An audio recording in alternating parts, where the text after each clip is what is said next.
you add a third person to that, it multiplies yet again. So you have this constantly shifting texture. And as time went on, we started working with various types of notation.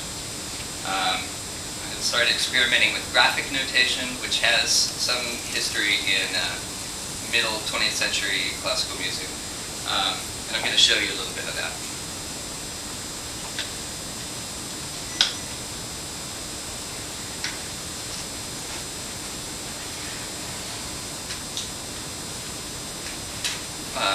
As any of you who've had musical experience know, traditional music notation packs a lot of information into a very few number of symbols.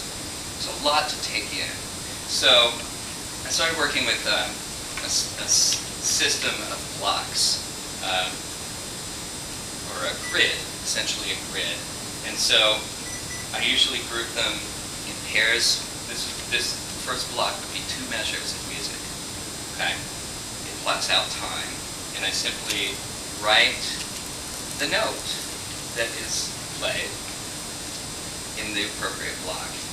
And if the person, as the person learns to count in a sequence, in other words, to count to 4 or 5 or 6, which we all know how to do, but to do it over and over again is a new way of counting. You know, it's a little bit different. Once they get comfortable with that, then they can very easily read this.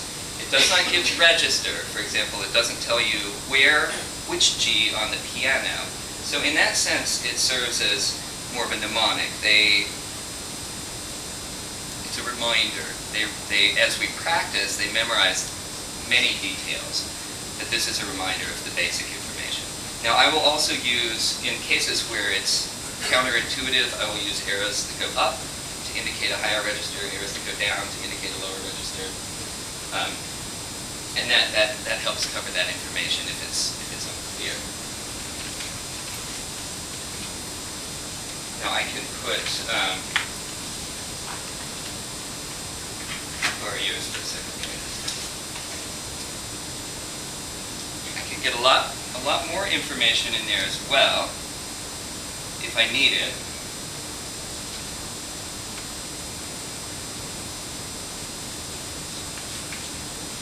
Some of these are handwritten and some of them are done on the computer, so these look a little nicer. I can put pedal indications down here, just like the traditional piano pedal indication. And you get a nice, clean, clear, it has all the information you need. It doesn't have all the information. It doesn't have as much information as traditional music notation, but the rest of it you memorize, essentially.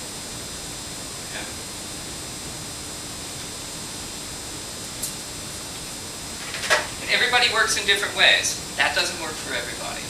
That works really well for some people and not at all for others. Jonathan came to us. He had been taking piano lessons in the end. Jonathan knew how to read traditional music notation before he came to us, so that's how he works. Andrew is our improviser. Andrew is our improviser. He gets the tune and takes off. So we have a balance of skills, and doing this sort of thing, it's really about finding what works best. As is in every case, in teaching any skill to any population, finding how they work best, and catering every detail to that individual. And one other thing I'd like to talk about before we play again. I feel very lucky to have found these musicians. I didn't make anyone a musician. I figured out who was. Some of the people came to us knowing they were musicians, Jonathan and Andrew and Walker. Everyone else had to figure it out. And so I believe that in any population, there is a subset of that population that has a given skill, whether they know it yet or not. I don't think anyone can be made into a musician. They just have to discover that they are. And I am certain that in the populations that we work with, the percentage of people that are musicians or painters is very comparable to the general population. It's just there, you just have to find it. So I'd like to play some more for you.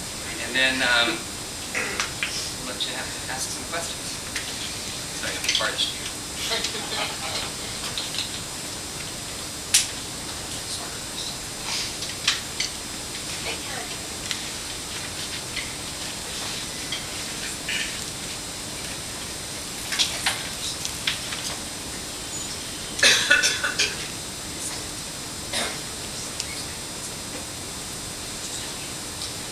This is a song from the new record. We have plenty of them for all of you to take.